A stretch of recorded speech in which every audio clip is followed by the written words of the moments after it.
सभी भक्तों को न्यून प्रणाम। जय श्री राम।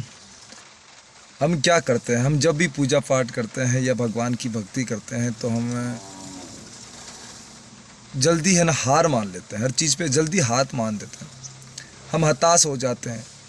हम ये सोचते हैं कि भगवान हमारी कुछ सुनते ही नहीं हैं, और हम ये भी सोचते हैं कि भगवान क्यों नहीं सुनते हैं, और हम जल्दी डेली हमारे साथ में क्यों परेशानी होती है, हमारे अच्छे लोगों के साथ में क्यों परेशानी होती है, ज़्यादा पूजा पाठ करते हैं इसके मतलब ज़्यादा तकलीफ़ें क्यों आती हैं।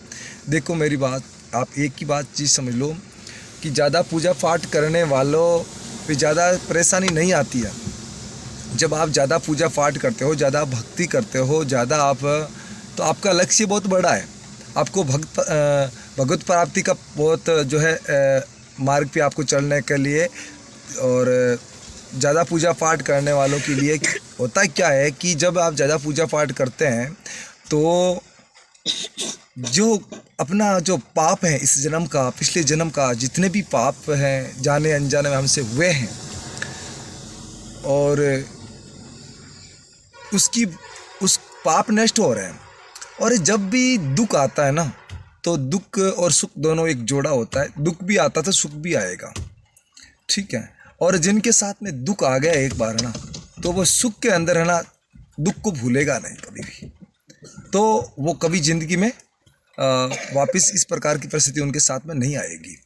तो मेरे कहने का मतलब ये है कि आप जितनी ज़्यादा पूजा पाठ कर रहे हैं, तो आपको 1-2 साल हो गए हैं, 3 साल हो गए हैं, आपके साथ में आप सोच रहे हो मेरे साथ में बहुत ज़्यादा परेशानी है, मेरे साथ में पैसों की परेशानी आ रही है, मेरे पास भी इस प्रकार की परेशानी आ रही है, हम कामयाब नहीं हो रहे, हमारे जो संकट है मिट क्यों नहीं रहे हैं, ठीक है। देखो, मन के पीछे मत चलो आप, है ना। और जब भी आपका मन विचलित हो तो आप ध्यान में बैठ जाइए। ध्यान में आप बैठोगे तो आप ज़्यादा मन आपका विचलित नहीं होगा, आपका धैर्य बना रहेगा, ठीक है। आप धैर्य बना के रखो। मैं गारंटी से कहता हूँ कि धीरे धीरे जो आपका दुख है, ये दुख के दिन की भी बीत जाएंगे, और सुख आएगा तो आप सुख के अंदर अपने दुख को भी नहीं भूलोगे। और मैं ये गारंटी से कहता हूँ कि ज़्यादा पूजा पाठ करने वालों के अभी तो दुख दिख रहे हैं हमें, परंतु आने वाले समय में इतना खुशियाँ आने वाली, अपार खुशियाँ उनके घर में आने वाली है, इसका कोई पार नहीं है।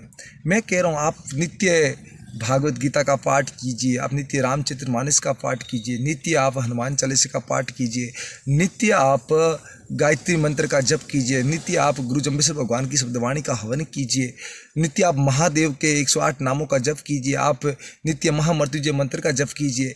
जो भी आपको अच्छा लगे आप करते रहिए। और दूसरी बात ये होती है, जब भी आप भक्ति करते हो, भक्ति के मार्ग पे चलते हो ना, तो आपका मन है ना नई नई चीज़ें जानने के लिए उत्सुक होता है। तो उस समय आप एक मंत्र जप करो तो मैं ये मंत्र जप कर लूँ, वो भी करो। अब ये सोचते हो मैं भागवत गीता पढ़ रहा हूँ, मैं रामचरितमानस भी पढ़ लूँ, वो भी पढ़ो, कि वो भी पढ़ो। और आपको लगता है कि मुझे जो है कभी मन में आता है कि मैं ये बुक्स पढ़ लूँ, सारी चीज़ें पढ़ लो। जब आपका मन इन चीज़ों से आगे दौड़ना बंद हो जाएगा तो आप सोच लेना कि अभी भक्ति जो है मुझे पूरा फल मिल रहा है, मन विचलित होना बंद हो गया, मन एकाध जगह स्थिर हो गया है। फिर आपका जो है भक्ति में और ज़्यादा मन लगेगा, आपके काम भी बहुत अच्छे बनने शुरू हो जाएंगे, आपके घर में खुशियाँ भी आएगी। टाइम लगता है ना। तो कोई चीज़ होती है उसमें टाइम दो, आप धैर्य रखो, धैर्य बना के रखो। धैर्य बना के रखोगे तो आपकी जो है धीरे धीरे हर परेशानियाँ दूर हो जाएगी। तो आप मेरे इस चैनल को भी आप सब्सक्राइब करें, आगे से आगे अपने रिश्तेदारों दोस्तों के साथ में शेयर करें। तो आप सभी को मेरा पुनः नमन प्रणाम और जय श्री राम।